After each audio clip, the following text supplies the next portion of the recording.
warahmatullahi wabarakatuh. Waalaikumsalam warahmatullahi wabarakatuh. Terima kasih keluarga besar Gugus Selodapon bersama Bapak Ibu guru hebat Gugus Selodapon.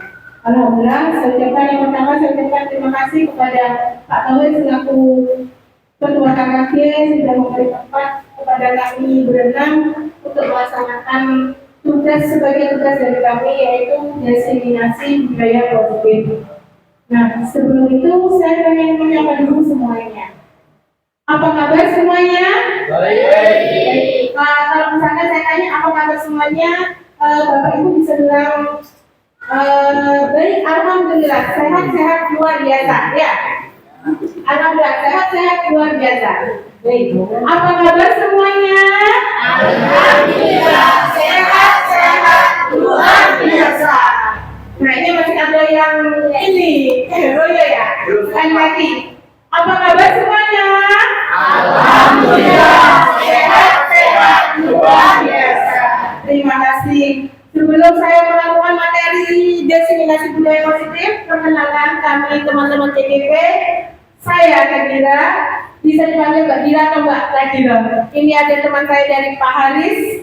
Silakan berdiri Pak Haris. Dari SD Darulan 3. Tentunya yang tidak asing lagi Bapak Dio dari SDN Sewa Darulan 3. Bapak bos kita yaitu Bapak Untung dari Selatan 3. Dan Ibu Emma dari SD Tanggul Kulon 1. Dan Ketua KKG yang luar biasa yaitu Bapak Matohir. Kami berenam CGP Angkatan 9. Kami ingin melakukan ingin berbagi ilmu tentang diseminasi budaya positif. Sebelum berbagi ilmu atau menyampaikan materi, saya ada sedikit aja bisa dipandu oleh Bu Irma dan kawan-kawan. Bisa diikuti bersama-sama ya.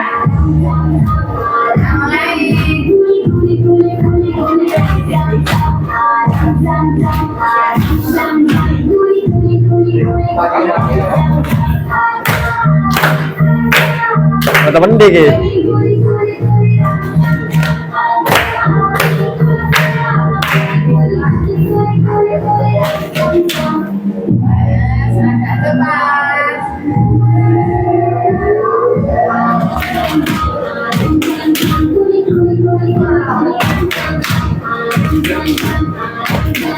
Agak cepat dikit ini ya.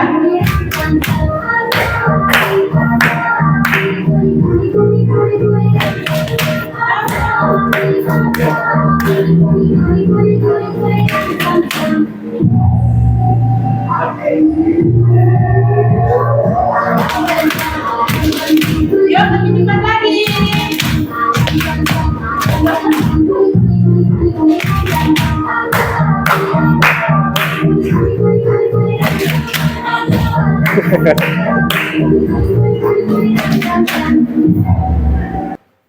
Terima kasih. Tepuk tangan untuk semuanya. Bagaimana, masih semangat? Oke, terima kasih banyak. Oh ya, tadi kita belum membuka sebelum materi pembagian satu kita dimulai. Marilah kita buka dengan bacaan basmalah bersama-sama. Bismillahirrahmanirrahim. Untuk materi bagian 1 kepada Bapak Dio, ya Bapak Dio ya? Iya. Kepada Bapak Dio, Baik. ini kurang besar deh. Iya, kurang kenceng ya. Besar. Wah.